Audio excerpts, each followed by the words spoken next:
Est-ce qu'il n'y a pas quelque chose que vous trouvez très surprenant dans cette affiche photographiée le 1er mai 2021? C'est un exemple que je montre tout le temps en formation pour montrer l'incohérence qu'il peut y avoir à utiliser ce qu'on appelle le masculin dit générique, c'est-à-dire cette idée que le masculin ferait le neutre en français. Donc cette affiche photographiée dans la rue à Paris le 1er mai 2021, donc au sortir de la pandémie de Covid, est une affiche du syndicat communiste Lutte ouvrière qui liste un certain nombre de métiers au masculin avec cette phrase: les travailleurs font tourner la société, ils doivent la diriger.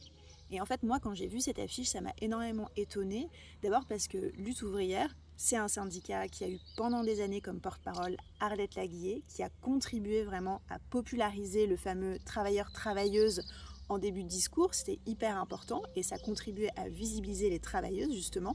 Et aussi parce qu'on est en mai 2021, au sortir de la pandémie de Covid, donc au moment où on a énormément parlé de la féminisation des métiers, notamment les plus importants à cette époque-là, les métiers du soin, les métiers de première ligne et les métiers de l'enseignement. Donc cette liste de noms de métiers au masculin, je trouve qu'elle rend vraiment pas justice à la réalité du monde du travail ouvrier à ce moment-là. Et en plus, c'est pas un commentaire politique sur le positionnement de Lutte ouvrière, mais c'est un syndicat communiste qui, pour le coup, utilise très souvent l'écriture inclusive, notamment dans la propagande électorale que j'analyse à chaque élection. Le 1er mai, c'est la fête du travail, c'est la fête des travailleurs et des travailleuses, et c'est vraiment important de ne pas les invisibiliser en utilisant les mots qui les désignent. Bon 1er mai.